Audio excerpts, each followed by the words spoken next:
So ಗೆಳೆಯರೆ, Russia ತನ್ನ ಮಿತಿಯನ್ನು ದಾಟೋದಕ್ಕೆ ಪ್ರಾರಂಭಿಸಿದನ. ಯಾಕಂದ್ರೆ ಈಗಿಂದ 2 ದಿನಗಳ ಹಿಂದೆ ರಷ್ಯಾ ಇರಾನ್ಗೆ ಅಣುಬಾಂಬ್ಗಳನ್ನು ಪೂರೈಸುತ್ತಿದೆ ಅನ್ನೋ ಸುದ್ದಿ ಬಂದಿತ್ತು. ಆದರೆ ಈಗ ಇದಷ್ಟೇ ಅಲ್ಲದೆ ಅದು ಭಯೋತ್ಪಾದಕರಿಗೆ ಹೈಪರ್ಸೋನಿಕ್ ಕ್ಷಿಪಣಿಗಳನ್ನು ಕೊಟ್ಟಿದೆ ಅನ್ನೋ ಸುದ್ದಿ ಬರ್ತಾ ಇದೆ. ಹಾಗೇನೆ ನಿಮ್ಗೆ ಹೇಳೋದಾದ್ರೆ, ಈ ಭಯೋತ್ಪಾದಕರು ಈಗ ಈ ಹೈಪರ್ಸೋನಿಕ್ ಕ್ಷಿಪಣಿಗಳನ್ನು ಸಹ ಬಳಸೋದಕ್ಕೆ ಪ್ರಾರಂಭಿಸಿದ್ದಾರೆ. ಹಾಗೂ ಇದನ್ನು ನಂಬಿ ಗೆಳೆಯರೆ, ಈ ವಿಷಯ ಎಷ್ಟೊಂದು ಅಪಾಯಕಾರಿಯಾಗಿದೆ ಅಂದರೆ, ಈ ಭಯೋತ್ಪಾದಕರ ಕೈಯಲ್ಲಿ ಒಂದು ರೀತಿಯಲ್ಲಿ ಪರಮಾಣು ಬಾಂಬ್ ಕೊಡುವ ಹಾಗಿದೆ.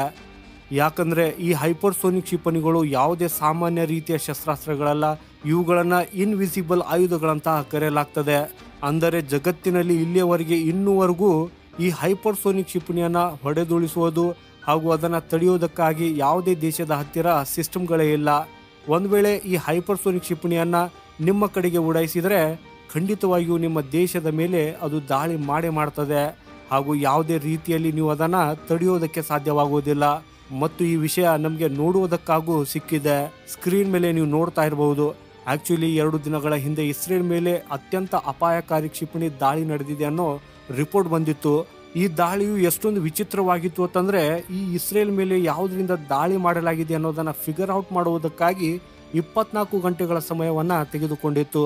ಇದಷ್ಟೇ ಅಲ್ಲದೆ ಇಸ್ರೇಲ್ ಏನು ಹೇಳಿದೆ ಅಂದ್ರೆ, ಇದು ಎಂತ ಒಂದು ಮಿಸೈಲ್ ಆಗಿದೆ ಅಂದ್ರೆ ಮೊದಲ ಬಾರಿಗೆ ನಮಗಿದನ್ನ ಡಿಟೆಕ್ಟ್ ಮಾಡುವುದಕ್ಕಾಗಿ ಸಾಧ್ಯವಾಗಿಲ್ಲದಿರುವಂತಹದ್ದಾಗಿದೆ ಅಂತ. ಹಾಗೆಯೇ ಅವರು ಇದು ನಮ್ಮ ಬಹಳಷ್ಟು ಹತ್ತಿರ ಬಂದಾಗ ನಮ್ಮ ದೇಶದ ಮೇಲೆ ಇದು ದಾಳಿ ಮಾಡುವುದರಿಂದ ತಡೆಯೋದಕ್ಕಾಗಿ ಅದನ್ನು ನಾವು ಇದರ ಕಡೆಗೆ ಒಂದು ಇಂಟರ್ಸೆಪ್ಟ್ ಮಿಸೈಲ್ ಅನ್ನ ಫೈರ್ ಮಾಡಿದ್ದೇವೆ. ಆದರೆ ಈ ಕ್ಷಿಪಣಿ ಹೇಗೆ ನಮ್ಮ ಡಿಫೆನ್ಸ್ ಸಿಸ್ಟಮ್ ಅನ್ನ, ನಮ್ಮ ಇಂಟರ್ಸೆಪ್ಟ್ ಅನ್ನು ಹೇಗೆ ತಪ್ಪಿಸಿತು ಅನ್ನೋದು ಗೊತ್ತಾಗ್ತಾ ಇಲ್ಲ. ಮತ್ತು ಇದು ನಮ್ಮ ದೇಶದ ಮೇಲೆ ದಾಳಿ ಮಾಡುವಲ್ಲಿ ಕೂಡ ಯಶಸ್ವಿಯಾಗಿದೆ. ಹಾಗೂ ಕೆಲವು ಗಂಟೆಗಳ ನಂತರ ಈ ಕ್ಷಿಪಣಿ ಯೆಮೆನ್ನಿಂದ ಬಂದಿದ್ದು ಅದನ್ನು ಯೆಮೆನ್ ಹೂತಿ ಬಂಡುಕೋರರು ಉಡಾಯಿಸಿದ್ದಾರೆ ಅನ್ನೋದು ತಿಳಿದು ಬಂದಿದೆ. ಹಾಗೂ ಇದು ಯಾವುದೇ ಸಾಮಾನ್ಯ ಅಸ್ತ್ರವಾಗಿರಲಿಲ್ಲ, ಇದೊಂದು ಹೈಪರ್ಸೋನಿಕ್ ಕ್ಷಿಪಣಿಯಾಗಿತ್ತು. ಸೊ ಆ ನಂತರ ಜಗತ್ತು ಇದರಿಂದ ಇಸ್ರೇಲ್ನ world class iron dome defence system ಇರುವ ಡೇವಿಡ್ ಸ್ಲಿಂಗ್ಸ್ ಈ ಕ್ಷಿಪಣಿಯನ್ನು ತಡೆಯೋದಕ್ಕಾಗಿ ಯಾಕೆ ವಿಫಲವಾಗಿದೆ ಅಂತ ಅರ್ಥ ಮಾಡಿಕೊಂಡಿತ್ತು. ಯಾಕಂದರೆ ಇದೊಂದು ಹೈಪರ್ಸೋನಿಕ್ ಮಿಸೈಲ್ ಆಗಿದ್ದು, ಹಾಗೂ ಈ ಹೈಪರ್ಸೋನಿಕ್ ಮಿಸೈಲನ್ನು ಎದುರಿಸುವುದಕ್ಕಾಗಿ ಪ್ರಪಂಚದಾದ್ಯಂತ ಯಾವುದೇ ಸೊಲ್ಯೂಷನ್ ಇಲ್ಲ. ಇದಷ್ಟೇ ಅಲ್ಲದೆ ನಂತರ ಯೆಮೆನ್ನ ಈ ಹೂತಿ ಬಂಡುಕೋರರು ಇದನ್ನು ಸ್ವತಃ ಕನ್ಫರ್ಮ್ ಮಾಡಿದ್ದು. ಅವ್ರು ಏನು ಹೇಳಿದ್ದಾರೆ ಅಂದರೆ, ಹೌದು, ನಮ್ಮ ಹತ್ತಿರ ಒಂದು ಹೈಪರ್ಸೋನಿಕ್ ಮಿಸೈಲ್ ಇದ್ದು ನಾವೇ ಅದನ್ನು ಉಡಾಯಿಸಿದ್ದೇವೆ. ಅದರೊಂದಿಗೇನೆ ಇವರು ಇದರ ಬಗ್ಗೆ ಡೀಟೇಲ್ಸನ್ನು ಕೊಟ್ಟಿದ್ದಾರೆ.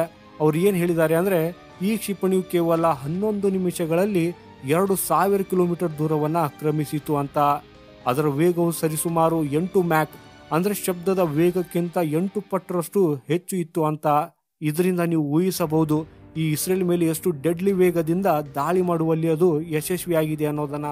ಹಾಗೂ ಇದನ್ನು ನಂಬಿ ಗೆಳೆಯರೆ, ಈ ವಿಷಯವು ಇಡೀ ಜಗತ್ತನ್ನ ಬೆಚ್ಚಿ ಬೀಳಿಸಿದೆ. ಯಾಕಂದ್ರೆ ಯೆಮೆನ್ನ ಹೂತಿ ಬಂಡುಕೋರರ ಹತ್ತಿರ ಈ ಹೈಪರ್ಸೋನಿಕ್ ಮಿಸೈಲ್ ಬರುವುದು ಒಂದು ದೊಡ್ಡ ಪವಾಡ ಆಗಿದೆ. ಪವಾಡ ಯಾಕಂದ್ರೆ ಭಾರತವು ಕೂಡ ಹೈಪರ್ಸೋನಿಕ್ ಕ್ಷಿಪಣಿ ಮಾಡುವುದಕ್ಕಾಗಿ ಪ್ರಯತ್ನಿಸುತ್ತಿದೆ, ಅಮೆರಿಕವು ಪ್ರಯತ್ನಿಸುತ್ತಿದೆ, ಚೀನಾವು ಕೂಡ ಪ್ರಯತ್ನಿಸುತ್ತಿದೆ. ಆದರೆ ಯಾವುದೇ ದೇಶ ಅದನ್ನು ಸಕ್ಸಸ್ಫುಲ್ ಆಗಿ ಮಾಡೋದಕ್ಕೆ ಸಾಧ್ಯವಾಗಲಿಲ್ಲ. ಇದರಿಂದ ಸ್ವತಃ ನೀವೇ ಯೋಚನೆ ಮಾಡಿ, ಭಾರತ, ಅಮೆರಿಕ, ಚೀನಾ, ವಿಶ್ವದ 3 ದೊಡ್ಡ ಶಕ್ತಿಗಳು, ಇವರಿಗೆ ಹಣದ ಕೊರತೆ ಇಲ್ಲ, ರಿಸೋರ್ಸ್ಗಳ ಕೊರತೆ ಇಲ್ಲ, ಒಬ್ಬರಿಗಿಂತ ಒಬ್ಬರು ಒಳ್ಳೆ ಸೈಂಟಿಸ್ಟ್ ಇದ್ದಾರೆ, ಅವರು ಕೂಡ ಹೈಪರ್ಸೋನಿಕ್ ಕ್ಷಿಪಣಿಗಳನ್ನು ಮಾಡೋದಕ್ಕೆ ಸಾಧ್ಯವಾಗ್ತಿಲ್ಲ. ಆದರೆ ಈ ಯೆಮೆನ್ನ ಹೂತಿ ಬಂಡುಕೋರರು, ಇವರಿಗೆ ಊಟಕ್ಕೆ ಗತಿ ಇಲ್ಲ, ಕುಡಿಯೋದಕ್ಕೆ ಸರಿಯಾಗಿ ನೀರಿಲ್ಲ, ಇದ್ದಕ್ಕಿದ್ದಂತೆ ಅವರ ಹತ್ತಿರ ಒಂದು ಪವಾಡದ ಮೂಲಕ ಹೈಪರ್ಸೋನಿಕ್ ಕ್ಷಿಪಣಿ ಬರ್ತದೆ. ಇದಷ್ಟೇ ಅಲ್ಲದೆ ಈ ಜನರು ಆಪರೇಟ್ ಮಾಡುವುದನ್ನು ಕೂಡ ಕಲಿತಾರೆ. ಅಂದರೆ ಈ ಹೈಪರ್ಸೋನಿಕ್ ಕ್ಷಿಪಣಿಯನ್ನು ಹೇಗೆ ಫೈರ್ ಮಾಡೋದು, ಇದನ್ನು ಹೇಗೆ ಪ್ರೋಗ್ರಾಮ್ ಮಾಡುವುದು ಅನ್ನೋದು ವಿಚಿತ್ರ ಅನ್ನಿಸ್ತಾ ಇಲ್ವಾ? ಖಂಡಿತ ವಿಚಿತ್ರವಾಗಿದ್ದು, ಇಲ್ಲಿ ಪ್ರಶ್ನೆ ಏನು ಉದ್ಭವಿಸುತ್ತದೆ ಅಂದರೆ, ಈ ಯೆಮೆನ್ ಬಂಡುಕೋರರು ಸ್ವತಃ ಹೈಪರ್ಸೋನಿಕ್ ಕ್ಷಿಪಣಿಗಳನ್ನು ತಯಾರಿಸಲು ಸಾಧ್ಯವಿಲ್ಲ, ಇವರ ಹತ್ತಿರ ಆ ರೀತಿಯ ರಿಸೋರ್ಸ್ಗಳು ಇಲ್ಲ. ಹಾಗಿದ್ದಲ್ಲಿ ಅವರು ಹೈಪರ್ಸೋನಿಕ್ ಕ್ಷಿಪಣಿಗಳಿಂದ ಎಲ್ಲಿಂದ ಪಡೆದರು? ಇದಕ್ಕೆ ಉತ್ತರ ರಷ್ಯಾ ಆಗಿದೆ. ಯಾಕಂದರೆ ರಷ್ಯಾ ಪ್ರಸ್ತುತ ಭೂಮಿಯ ಮೇಲೆ ಹೈಪರ್ಸೋನಿಕ್ ಕ್ಷಿಪಣಿ ಹೊಂದಿರುವ ಒಂದೇ ಒಂದು ದೇಶವಿದೆ. ರಷ್ಯಾವನ್ನು ಹೊರತುಪಡಿಸಿ ಈ ರೀತಿಯ ಹೈಪರ್ಸೋನಿಕ್ ಕ್ಷಿಪಣಿಯನ್ನು ಯಶಸ್ವಿಯಾಗಿ ತಯಾರಿಸಿ ಅದನ್ನು ಸೈನ್ಯಕ್ಕೆ ಸೇರಿಸುವಂತಹದ್ದು ಭೂಮಿಯ ಮೇಲೆ ಅಂತ ಯಾವುದೇ ದೇಶಗಳು ಇಲ್ಲ. ರಷ್ಯಾಗೀಗ ಪ್ರಶ್ನೆ ಏನು ಕೇಳಲಾಗುತ್ತಿದೆ ಅಂದರೆ, ಪ್ರಪಂಚದಾದ್ಯಂತ ರಷ್ಯಾ ಈಗ ಅಂಥ ಮಿತಿಗಳನ್ನು ದಾಟಿದೆನಾ?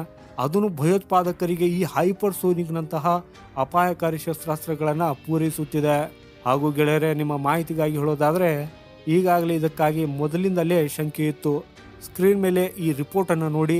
ಕಳೆದ 2-3 ತಿಂಗಳ ಹಿಂದೆನೇ ಪಾಶ್ಚಿಮಾತ್ಯ ದೇಶಗಳ ಮೀಡಿಯಾಗಳು ಒಂದು ರಿಪೋರ್ಟನ್ನು ಪಬ್ಲಿಷ್ ಮಾಡಿದ್ದು, ಇದರಲ್ಲಿ ಯೆಮೆನ್ನ ಹೂತಿ ಬಂಡುಕೋರರಿಗೆ ರಷ್ಯಾ ಹೈಪರ್ಸೋನಿಕ್ ಮಿಸೈಲ್ ಕೊಡ್ತಾ ಇದೆ ಅಂತ ಹೇಳಿತ್ತು. ಅದರ ನಂತರವೇ ರಷ್ಯಾದ ಕೆಲವು ನ್ಯೂಸ್ ಮೀಡಿಯಾ ಔಟ್ಲೆಟ್ಗಳು ಯೆಮೆನ್ಗೆ ಕೆಲವು ಅಪಾಯಕಾರಿ ಶಸ್ತ್ರಾಸ್ತ್ರಗಳನ್ನು ಪೂರೈಸುತ್ತಿದೆ ಅನ್ನೋದನ್ನು ಕೂಡ ಕನ್ಫರ್ಮ್ ಮಾಡಿದ್ದು, ರಷ್ಯಾ ರಹಸ್ಯವಾಗಿ ಯೆಮೆನ್ಗೆ ಕೆಲವು ಅಪಾಯಕಾರಿ ಶಸ್ತ್ರಾಸ್ತ್ರಗಳನ್ನು ಕೂಡ ಪೂರೈಸುತ್ತಿದೆ ಅಂತ ಹೇಳಿತ್ತು.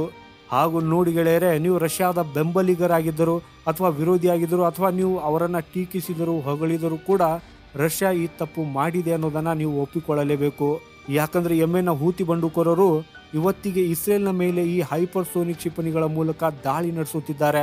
ನಾಳೆ ಈ ಶಸ್ತ್ರಾಸ್ತ್ರಗಳು ತಾಲಿಬಾನ್ ಅಥವಾ ಪಾಕಿಸ್ತಾನಿ ಭಯೋತ್ಪಾದಕರ ಕೈಗೆ ಬಂದ್ರೆ ಆಗ ಅವರು ಭಾರತದ ಮೇಲೆ ದಾಳಿ ಮಾಡಬಹುದು. ಅದಕ್ಕಾಗಿಯೇ ಭಾರತ ಸರ್ಕಾರಕ್ಕೆ ಆಕ್ಟಿವ್ಲಿ ಈ ವಿಷಯದಲ್ಲಿ ಇನ್ವಾಲ್ವ್ ಆಗಿ ರಷ್ಯಾಗೆ ಪ್ರಶ್ನೆಯನ್ನ ಕೇಳಬೇಕು. ಯಾಕಂದ್ರೆ ಇದು ಭಾರತದ ಭದ್ರತೆಗೆ ಸಂಬಂಧಿಸಿದ ವಿಷಯವಾಗಿದೆ. ಆದಾಗ್ಯೂ ಇದರ ಬಗ್ಗೆ ನಿಮ್ಮ ಅಭಿಪ್ರಾಯವೇನು ಅನ್ನೋದನ್ನ ದಯವಿಟ್ಟು ಕಮೆಂಟ್ ಮಾಡುವ ಮೂಲಕ ನಮಗೆ ಖಂಡಿತ ತಿಳಿಸಿ.